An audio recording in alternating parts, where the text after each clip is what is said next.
Okay, so we are back here to talk about the Los Angeles Lakers. We talked about the Orlando Magic last time, and I think I'll put it here or here. We'll figure out which way it goes. But I want to focus on the Lakers, and I was trying to think of where to start with the Los Angeles Lakers, who are 2-8 in their last 10, tied for fourth worst record in the NBA during that span. And I wanted to start with the 2020 NBA Bubble Championship. Now, Aaron and I talked about the ancillary pieces with the Orlando Magic and how they helped and brought them to where they were today, standing in like fifth or sixth, or they had a loss to the Kings last night. I don't know where they stand right now, but the Lakers got to that championship, that got to that Larry O'Brien in that bubble by the Ancillary Pieces Act. Talk to me about those players, what's changed since then, and maybe how they can get back to playing that type of basketball.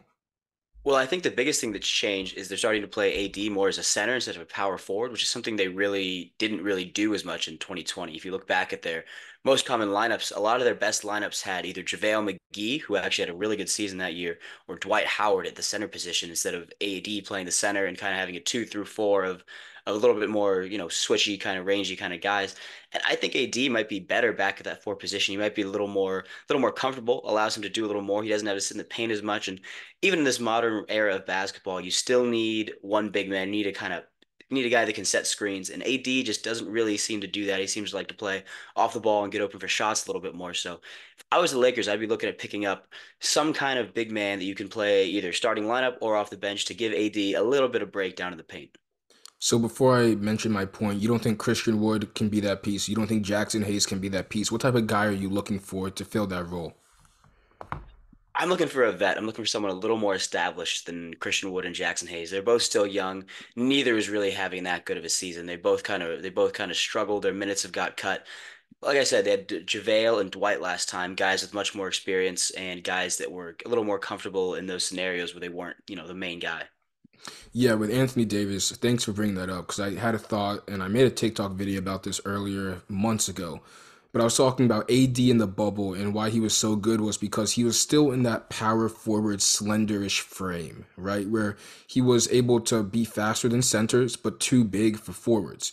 What happened after the bubble in the offseason, it seemed like he wanted to move to center. And I don't know if the Lakers coaching staff or the front office said, hey, we need you to move to center because Dwight and JaVale isn't a sustainable five option for us.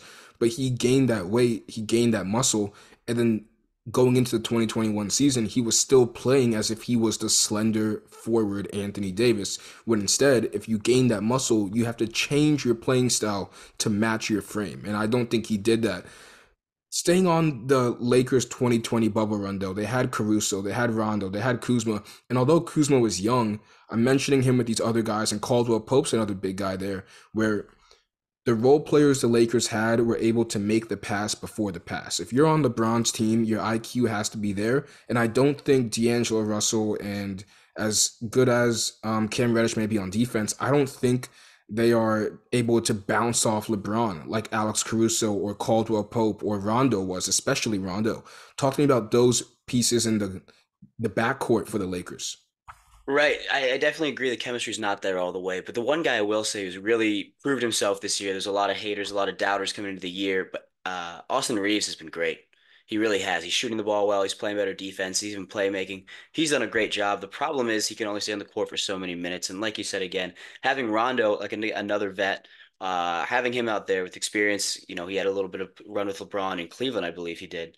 So having guys that can play with LeBron is a big thing. People don't think about it as much, but part of what makes LeBron the guy he is being able to have those teammates, being able to set them up in the right scenarios. But the teammates, that's on them as well. So I definitely agree that the level of caliber of the ancillary pieces is not the same as it was in 2020, and that's been a big impact on LeBron's game.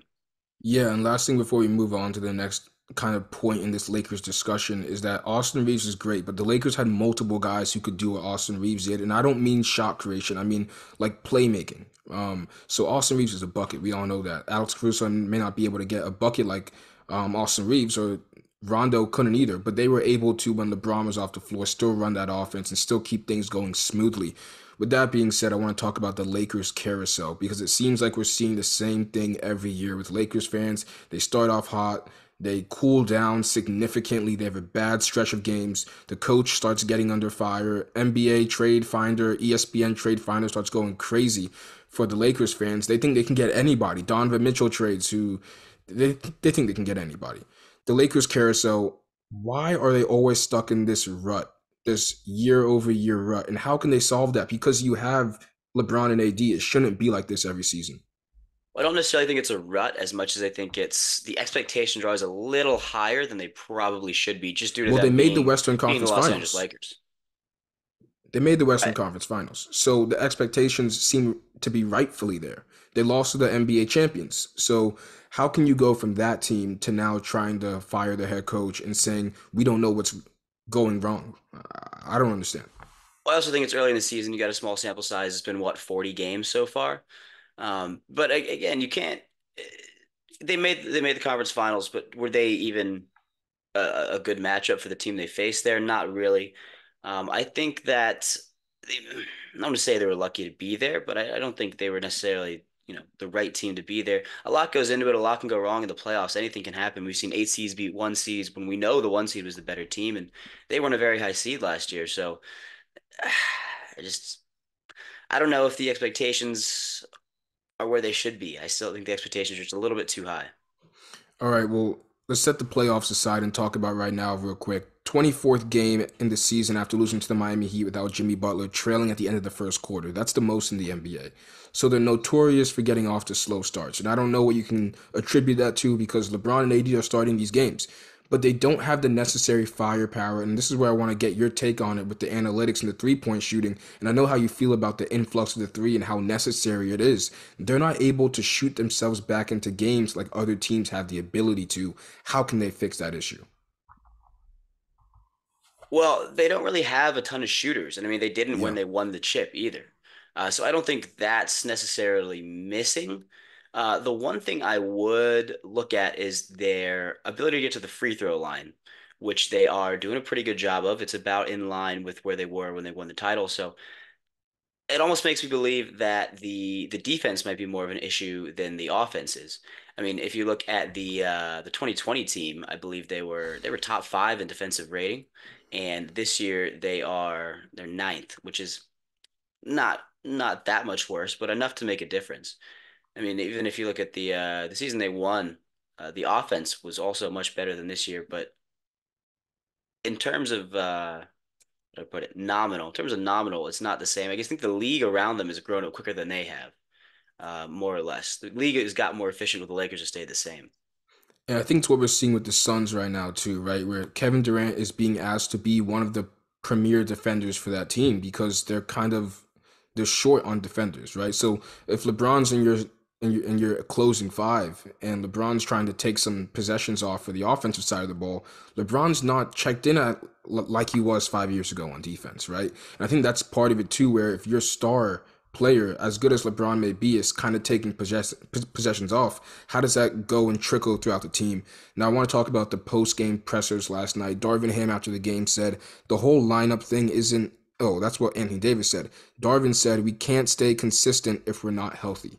Anthony Davis retorted, the whole lineup thing isn't an excuse. We have IQ level guys who know what we should be doing. So it seems like there's some dysfunction and there people not on the same page in the organization, which makes me believe, is this Darvin Ham's fault? Or is it saying the roster and the front office's inability to kind of surround AD and Braun with those pieces they need to work and win a championship? Well, I wouldn't necessarily say it's his fault. I do think he's going to end up having to ultimately take the fall for it because when you look at this roster, I mean, the top of it is so good. The top of it is so heavy. You got LeBron, AD, D'Angelo Russell, Austin Reeves. These guys, you don't need to do a whole lot of coaching. You can kind of, they're plug and play. You throw them out there. You let LeBron be the coach almost. So eh, I feel like a coach for LeBron is not going to bring him to another level, but it can bring his teams down. And I'm worried that Darvin Ham's doing that right now. I do agree with you. Yeah, so Darvin was talking about how the Lakers were injured. The Heat were too. The Heat didn't have Jimmy Butler. This was a Jimmy Butler less team going into Los Angeles and beating them handily. The Lakers currently rank 10th in the West, and they're going to go on a big homestand. Coming up, four straight home games. Nine out of the next 11 games are at home. Four next home games against the Grizzlies, the Clippers, the Raptors, and the Suns. Those are all tough games, especially with John Morant being back in that Grizzlies lineup. Is it almost too late If you're sitting so far out in the Western Conference, this isn't the East. Maybe this could fly in the East, but it can't fly in the West. No, I don't think it's too late. I mean, like they showed last year, you just have to get in. You just got to get in, then anything can happen in the playoffs. 10th is still, I mean, you're in the play-in at that point. I don't think the Lakers should be sweating. I think they have a lot of season left. I think LeBron and AD have been playing great. You got your two team leaders right there. Pick up maybe a big man at the deadline, maybe another shooter, and I think you're in great shape. I'm not worried at all for the Lakers. I think they'll make the playoffs with no issues.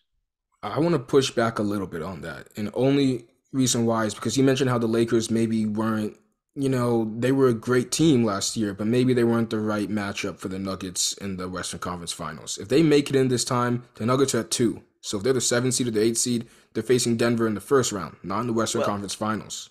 right, and well, I think they outperformed their own talent a little bit last year. They beat the Grizzlies in the first round. Okay, fine, but I think the Warriors were a better team last year. I mean, would you really say the last year's Warriors were worse than the Lakers throughout the whole season? I mean, we have an 82 game sample versus a 6 game sample. I'm more inclined to trust the 82 games than the six. Yeah, well, I'll agree with you there. I do think the Warriors were the better team over the season. However, in the playoffs, your weaknesses get exposed, and the Warriors will do that video later on. But the Warriors were way too undersized to play the Lakers. That's what it came down to, right? The Nuggets don't have that issue. The Timberwolves don't have that issue. The Thunder might have that issue in the first round, but the other two teams in the top three don't have that issue. So, with that being said, is there a trade out there? Is there a move out there or a change that could make this team kind of right the ship a little bit? Or are we just saying, you know what, they'll get their stuff together. You have LeBron and AD, just hunker down and wait for the ship to be righted. I mean, I don't think there's a sexy option. I think a backup center, there's plenty of them out there. Maybe 10-ish years of experience, averages like 8 and 8. That's all you need.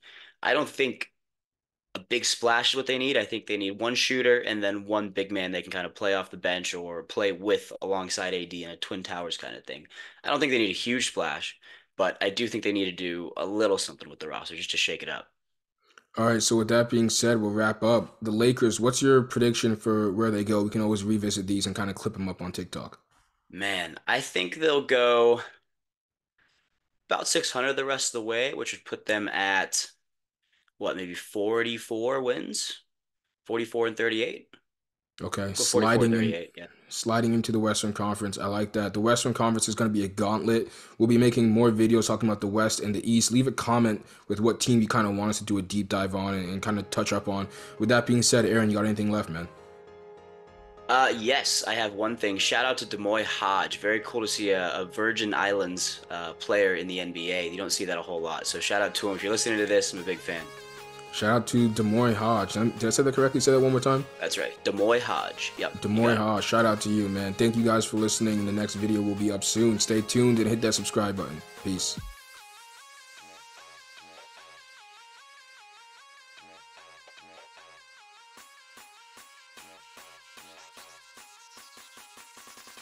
It's a 16 buff in the dark.